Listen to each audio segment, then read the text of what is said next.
को कैसे अमल में ला सकते हैं। सरकार को ऐसी योजनाओं की शुरुआत से पहले इन पर ध्यान देना चाहिए था। महोदय, मैं यह जानना चाहता हूं कि क्या सरकार के पास इस समस्या को हल करने के लिए कोई ठोस योजना है? Yes, minister of digital technology please. महोदय, आपने जो सवाल हम पर उठाया है उस पर हम भी कुछ कहना चाहते हैं। भारत को सक्षम रूप में डिजिटल बनाने के लिए सरकार ने डिजिटल इंडिया अभियान की योजना बनाई है। इसके पीछे का मुख्य लक्ष्य कागजी कार्रवाई को घटाने के साथ साथ सरकार ने सरकारी नौकरों और नागरिकों के लिए यह सेवा उपलब्ध भी करवाई है। लेकिन इन सेवाओं को साथ ही साथ शहरी व ग्राम क्षेत्रों तक पहुंचाया जा सकता है, जिनसे लोगों को आपस में जोड़ा भी जा सकता है। और इसको खास ध्यान में रखते हुए हमने 1 जुलाई 2015 को इसकी पहले दिन शुरुआत की थी और 2019 तक इसको पूरा करना भी हमारा लक्ष्य था। महोदय, ये ऐसी योजना है जिससे परदारत और उपभोक्ता दोनों को फायदा मिलता है और इस योजना के लिए हमने 1 लाख रुपए अलग से भी जोड़ कर रखे हुए हैं। जानकार देशों की तरह हम भारत को भी एक डिजिटल भारत में बदलना चाहते हैं। यही हमारे इस प्रोजेक्ट के पीछे का मकसद था। We now move to the questioner of railways. Honorable Speaker, Madam, they will have many complaints from the different railway zones. The quality of food served while traveling for a long distance is a major issue. In many trains, the packed food items are expired and kept in unhygienic conditions. Several complaints have been made to the railway department, but our respective minister is still under the misconception that availability of food is a problem while the actual menace is its quality.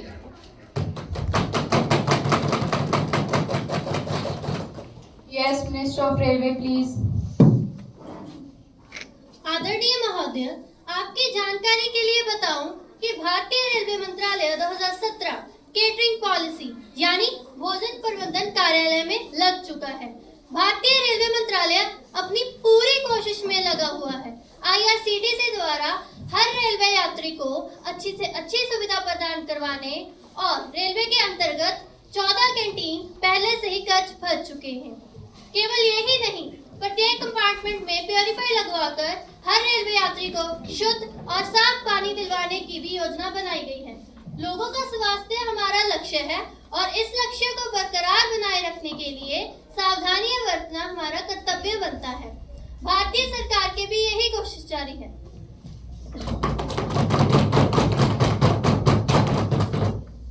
We now move to the questioner of agriculture.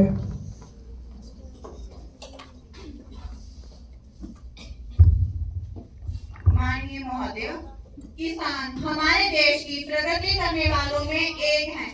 हमारे देश की प्रगति का आधार बनने वाले इन किसानों के लिए सरकार जो भी कुछ कर रही है वो कोई एहसान नहीं है, यह आपका कर्तव्य बनता है। कर्तव्य किसानों को बड़ी बड़ी कंपनियों से खाद बीज खरीदने हैं और वापस उन्हें अनाज के व्यापार की कीमत जो है वो मिलती भी नहीं है। इसका पूरा जो लाभ है मध्यवर्ती व्यापारीगण उठाते हैं।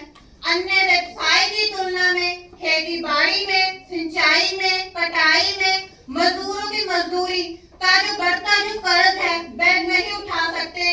इस तरह बढ़ते कर्जों के कारण किसान जो है सिर कर्ज के मगर जाल में फंस जाते हैं और उन्हें आत्महत्या कर लेना एकमात्र विकल्प नजर आता है।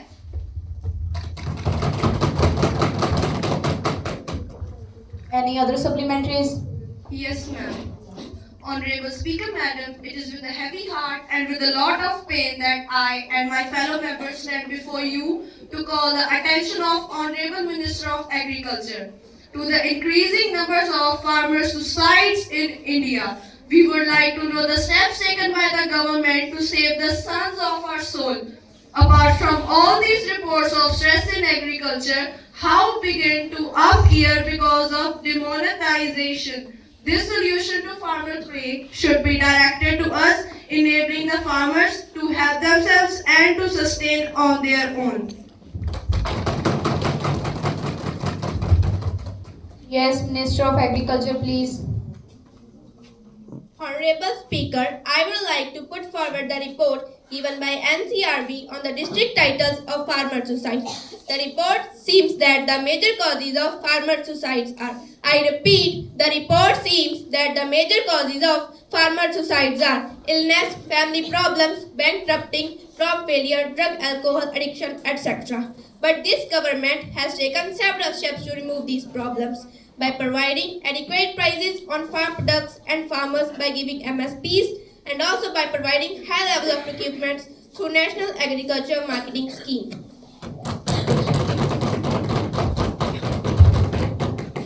Madam, you have any other supplementaries? Now we move to the questioner of finances. माननीय महोदय, अभी हाल ही में बैंक के लॉकर के बारे में जो मुद्दा आया है, जिसके बारे में आप सभी लोगों ने अखबार में पढ़ा ही होगा। आजकल अपनी कीमती वस्तुओं को सुरक्षित रखने के लिए बैंक में लॉकर लेना एक हर आम आदमी की आवश्यकता बन गई है। लेकिन अगर बैंक के लॉकर में रखा हुआ ये सारा सामान अगर गायब हो जाए तो इस स्थिति में अभी हाल ही में बैंक वाले यहाँ तक कि RBI भी यही कह रहे हैं कि इस अनहोनी के लिए वह जिम्मेदार नहीं है। तो फिर मैं माननीय मंत्री जी से ये जानना चाहती हूँ कि इस स्थिति में लोग कैसे लॉकर ले सकते हैं। Yes, Finance Minister, please. माननीय महोदय, लॉकर में रखे कीमती सामान के लिए बैंक वाले जिम्मेवार है या नहीं, इसे हमें व्यवहारिक और विधानिक रूप से देखना होगा। लॉकर में क्या रखा है क्या नहीं रखा, ये सिर्फ वो जानता है जिसका वह पर्सनली लॉकर है। इसके बारे में बैंक के किसी भी अधिकारी को कोई जानकारी नहीं होती। मेरी राय है अगर हम एक स्पष्ट सूची लिखे वो पर्सनल लॉकर में कि उसने क्या रखा है क्या नहीं रखा और वही सूची बैंक के किसी अधिकारी को दी जाए। अगर उसके बाद कोई भी गड़बड़ होती है तो उसे भरने के लिए बैंक के अधिकारी जिम्मेवार हैं। इसी बात को लेकर हमने रिजर्व बैंक से भी चर्चा की थी। उनका भी यही मानना है, उनकी भी यही राय है।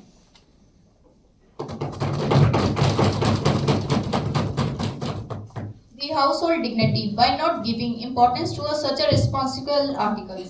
They are published for the cheap publicity and do not deserve no further discussions. Now we move to the questioner of women empowerment. माननीय महोदय, हमारी भारत सरकार लड़की की शिक्षा के लिए क्या कर रही है? और साथ ही मेरा दूसरा प्रश्न है कि भारत सरकार वुमेन एम्पावरमेंट के लिए क्या कर रही है? Yes, Minister of Women Development, please. महोदय, भारत सरकार के द्वारा हर साल कई प्रकार की योजनाएं चलाई जाती हैं, जैसे बेटी बचाओ बेटी पढ़ाओ योजना, जिसका आरंभ 22 जनवरी 2015 को किया गया था। प्रधानमंत्री उज्ज्वला योजना, सुकन्या समृद्धि योजना, समृद्ध योजना का आरंभ किया जा चुका है, जिससे बहुत सारे महिलाओं ने लाभ उठाया है।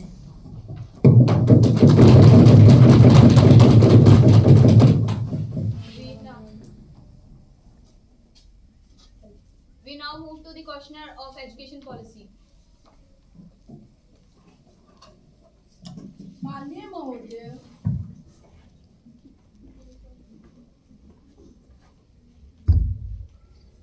महोदय, नई शिक्षा नीति यानी कि नेशनल एजुकेशन पॉलिसी 34 साल के बाद हमारे देश को मिली है।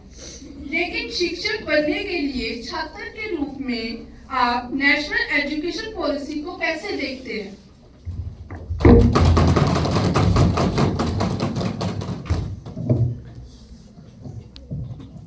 माननीय महोदय, part of the Indian constitution article 45 और article 39F director principle of state policy का कहना है कि इक्वल टेबल एजुकेशन की बात की जाए तो स्कूल एजुकेशन पॉलिसी एक नया सवेरा लेकर आई है। तो स्कूल लेवल, कॉलेज लेवल और हायर लेवल पर हर एक नागरिक को जो भी रास्ता दिख रहा है उसका पूरा श्रेय हमारे माननीय प्रधानमंत्री जी को जाता है।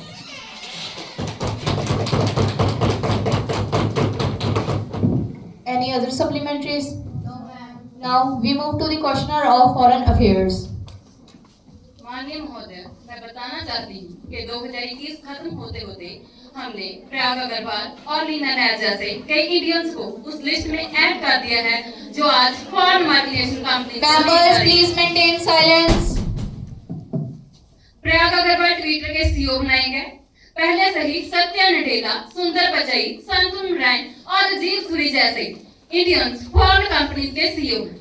जहां एक और इंडियंस द्वारा अचीव की गई एक ग्लोबल एक्सीलेंस गर्व महसूस कराती है, वहीं दूसरी ओर कुछ पैटर्न सवाल खड़े करते हैं कि अगर वह लोग इंडिया में ही रहते हुए अपनी देश की उन्नति में अपना योगदान देते तो क्या हमारे देश की तस्वीर कुछ और होती?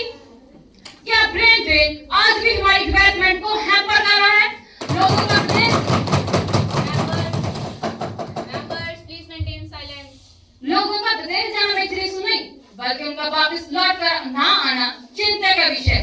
क्या यह लैक ऑफ अपॉर्चुनिटी का कारण हो रहा है?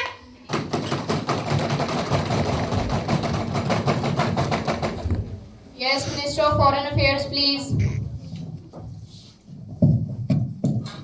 आदरणीय महोदय, भारत सरकार ने कई ऐसे कदम उठाए हैं ताकि वो लोग आकर इंडिया आने के लिए आकर्षित हो सकें। उदाहरण के तौर पर the Ramanujan fellowship innovation in science pursuit inspired program की मदद से गवर्नमेंट इंडियन ओरिजिन के सभी साइंस टेस्ट और रिसर्च को उत्साहित कर रही है ताकि वो आकर इंडिया में साइंटिफिक रिसर्च पोजीशन को लीड कर सकें। दी रमलिंगा स्वामी फेलोशिप उन साइंस टेस्ट के लिए प्लेटफॉर्म तैयार कर रही है जो इंडिया आकर काम करना चाहते हैं। महोदय, इन सब के अलावा आज इंडिया ब्रेन ड्रेन को कर्व करने के लिए स्किल डेवलपमेंट मिशन के तहत 2024 तक 500 लोगों को स्किल वर्कफुल बनाने के लिए उत्साहित कर रही है। इन प्रयास कर रही है और इनके अलावा आज इंडिया उन इंडिविजुअल्स को अपॉर्चुनिटीज देने का कारण बन रही है जो फॉरेन जाकर इस्टेब्लिश अपना बिजनेस करना चाहते हैं और वहां जाकर अपना बिजनेस सेटल डाउन करना चाहते हैं।